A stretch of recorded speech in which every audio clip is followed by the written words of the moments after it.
बिहार में इसी साल होने वाले विधानसभा चुनाव को लेकर हलचल तेज है। कांग्रेस राजद समेत महागठबंधन में शामिल लगभग सभी दल एक साथ बिहार में चुनाव से पहले हुए एसआईआर के मुद्दे पर हमलावर हैं। विपक्षी पार्टियां मतदाता सूची पुनरीक्षण में धांधली का आरोप लगा रही हैं। कांग्रेस ने बिहार में वोट अधिकार यात्रा का ऐलान कर दिया है। गुरुवार को आए सुप्रीम कोर्ट के निर्देश के बाद, जिसमें कोर्ट ने साफ कहा है कि काटे गए नामों की लिस्ट जारी करनी होगी। इससे न सिर्फ कांग्रेस को बल्कि तमाम विपक्षी पार्टियों को बूस्टर डोज मिला होगा। कांग्रेस ने इस बीच सासाराम जिले से शुरू होने वाली वोट अधिकार यात्रा की तैयारी तेज कर दी है। यात्रा 17 अगस्त को रेलवे स्टेडियम में सभा से शुरू होगी। यात्रा का समापन पटना के गांधी मैदान में 1 सितंबर को होगा। महागठबंधन की ये वोट अधिकार यात्रा बिहार के लगभग 25 जिलों से गुजरेगी और इस दौरान 50 से ज्यादा विधानसभा को राहुल गांधी कवर करेंगे। महागठबंधन की ओर से इस यात्रा का शेड्यूल मीडिया में सामने आ चुका है। लोकसभा में नेता प्रतिपक्ष राहुल गांधी खुद इस यात्रा में मौजूद रहेंगे। उनके साथ पहले दिन कांग्रेस के राष्ट्रीय अध्यक्ष मल्लिकार्जुन खड़गे भी मौजूद रहेंगे। मोतिहारी में महात्मा गांधी प्रेक्षागृह में संविधान सम्मेलन का आयोजन होगा। इसके अलावा आरा के वीर कुंवर सिंह स्टेडियम में राहुल गांधी एक जनसभा को संबोधित करेंगे।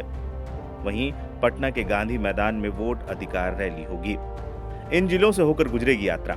17 अगस्त रोहतास, 18 अगस्त औरंगाबाद और गया, 19 अगस्त नवादा और नालंदा, 20 अगस्त विश्राम का दिन, 21 अगस्त शेखपुरा और लखीसराय, 22 अगस्त मुंगेर और भागलपुर, 23 अगस्त कटिहार, 24 अगस्त पूर्णिया और अररिया, 25 अगस्त विश्राम, 26 अगस्त सुपौल मधुबनी, 27 अगस्त दरभंगा मुजफ्फरपुर, 28 अगस्त सीतामढ़ी मोतिहारी, 29 अगस्त बेतिया गोपालगंज सिवान, 30 अगस्त छपरा और आरा, 31 अगस्त को ब्रेक रहेगा। इसके बाद 1 सितंबर को पटना में इस यात्रा का समापन होगा। तेजस्वी सहित इंडिया के घटक दल होंगे शामिल। वहीं तेजस्वी यादव सहित बिहार के सभी इंडिया अलायंस के घटक दल इस यात्रा में शामिल होंगे। इस यात्रा में 3 दिन का ब्रेक होगा। हालांकि महागठबंधन की ओर से इस यात्रा का औपचारिक ऐलान अभी होना बाकी है। इस वोट अधिकार यात्रा को लेकर कांग्रेस ने तमाम तैयारियां भी कर ली हैं। वहीं कांग्रेस की ओर से 25 जिलों में वोट अधिकार के लिए जिला कोऑर्डिनेटर की नियुक्ति की गई है। महागठबंधन का कहना है कि इस यात्रा के माध्यम से एसआईआर के नाम पर चुनाव आयोग द्वारा किए जा रहे फर्जीवाड़े को लेकर लोगों को जागरूक करने की प्लानिंग है। देखिए, इससे साफ जाहिर होता है कि बिहार में बड़े पैमाने पर मतदाता सूची में धांधली हुई है और इसमें चुनाव आयोग पूरी तरह से भाजपा की और मौजूदा सरकार की मदद कर रहा है। विपक्ष जो आरोप लगा रहा है, चाहे वो कांग्रेस के नेता आरोप लगा रहे हो या फिर आरजेडी आरोप लगा रही हो, उन आरोपों का तथ्यात्मक सबूत भी है लोगों के सामने। जिस मिंता देवी के बारे में हमने प्रोटेस्ट किया संसद में, उस दिन प्रियंका गांधी जी ने उनकी फोटो लगी टी शर्ट पहन के प्रोटेस्ट किया। 124 साल के होने के बाद उनका वोटर लिस्ट में नाम है, तो मतलब अपने आप में अजूबा है। इस तरह के एक मामले नहीं, कल राहुल गांधी जी ने कई सारे, आधा दर्जन लगभग ऐसे मृत मतदाताओं के साथ चाय पी है जिनके विजुअल देख करके आपको हंसी भी आएगी और चुनाव आयोग पर शर्म भी आएगी कि चुनाव आयोग कितनी बेशर्मी के साथ इन चीजों को डिफेंड करने का प्रयास कर रहा है। ऐसे में एसआईआर का मकसद अगर आपको मतदाता सूची का फर्जीवाड़ा खत्म करना होता तो शायद विपक्ष इतना हंगामा न करता। आपका मकसद फर्जीवाड़ा करना है और आप वो फर्जीवाड़ा कर रहे हैं। फर्जीवाड़ा 2 तरह से कर रहे हैं। आप विपक्ष के वोटरों को आप टारगेट करके उनका नाम काट रहे हैं और फिर फर्जी वोट जोड़ रहे हैं। कई सारे ऐसे मकान हैं जहां पे इतने ज्यादा वोट जुड़े हुए हैं। राहुल जी ने जो कर्नाटक से शुरुआत की, इस पूरे खुलासे की, आप उसको देखिए। चुनाव आयोग के पास उसका कोई जवाब नहीं है। आप राजनीतिक भाषा बोलने का प्रयास कर रहे हैं और जब विपक्ष के 300 सांसदों ने मिलने का प्रयास किया तो उनको डिटेन किया गया। इससे जाहिर होता है कि एक बड़ी लड़ाई है, लोकतंत्र को बचाने की लड़ाई है, संविधान को बचाने की लड़ाई है। और राहुल जी इसी को लेकर के 17 तारीख से यहां पर वोट चोरी जो कर रहा है चुनाव आयोग और भाजपा, उसके खिलाफ यात्रा भी करने चल रहे हैं।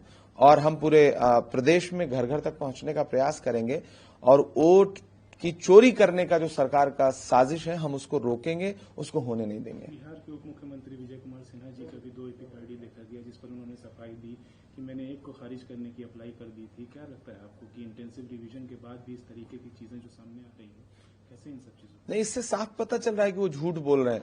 आपने कब अप्लाई कर दिया था, वो तथ्य आप देश के सामने रखिए। और सिर्फ विजय सिन्हा जी का ही नहीं, और भी लोगों की 2-2 वोटर आईडी और 2-2 एपिक आईडी। तो कुल मिलाकर के सीधे सीधे जाहिर हो रहा है कि मतदाता सूची में भाजपा के इशारे पर भाजपा नेताओं के जरिए फर्जीवाड़ा कराया जा रहा है। क्योंकि भाई सरकार में इतने दिन से आप हैं, केंद्र से लेकर के राज्य तक, फर्जीवाड़ा करा कौन रहा है? विपक्ष तो करा नहीं सकता, तो अल्टीमेट करा आप रहे हैं। विपक्ष तो आपकी लोकतांत्रिक लूट को रोकने का प्रयास कर रहा है।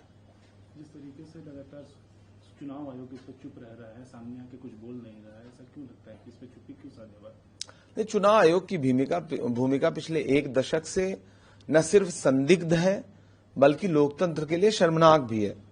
चुनाव आयोग से जब भी विपक्ष कोई सवाल पूछता है वो बिल्कुल राजनीतिक भाषा बोलना शुरू करता है। चुनाव आयोग लगातार लोग कांग्रेस पार्टी के जो ईगल टीम है उन्होंने लगातार समय मांगने का प्रयास किया।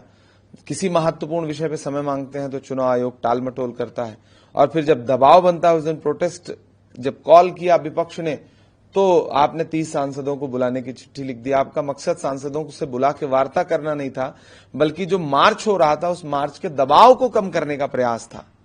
तो चुनाव आयोग को यह बात समझनी पड़ेगी कि सरकारें आती जाती रहेंगी, आप एक स्वतंत्र संस्था हैं, आप अपना इकबाल बचाइए। आपकी मर्यादा खतरे में है, आपकी गरिमा खतरे में। एक भी व्यक्ति अगर वोट देने से वंचित रह जाता है या फिर चुनावी प्रक्रिया में मतदाता का भरोसा टूटता है तो सीधे सीधे चुनाव आयोग के लिए इससे शर्मनाक कुछ नहीं हो सकता। सुप्रीम कोर्ट ने भी लगातार हिदायत दी है चुनाव आयोग को। नहीं, वो किसी की हिदायत पे, मुझे तो यही हैरत लगता है कि चुनाव आयोग को सुप्रीम कोर्ट की हिदायत की आवश्यकता पड़े तो चुनाव आयोग के लिए तो यही शर्मिंदगी वाली बात है। आप जब एक स्वतंत्र संस्था हैं तो आपका काम क्या है? देश में लोगों का भरोसा बहाल रहे लोकतांत्रिक प्रणाली में, चुनाव आयोग तय करेगा ना। ये बांग्लादेश में चुनाव आयोग की ही करतूत थी कि लोगों का चुनी हुई सरकार से जिस तरह से भरोसा टूटा, गुस्सा फूटा, ये मतदाताओं के भरोसे को बचाने की लड़ाई है। वरना लोग चुनावी प्रक्रिया में भाग लेना बंद कर देंगे अगर आप इस तरह से वोट लूटेंगे।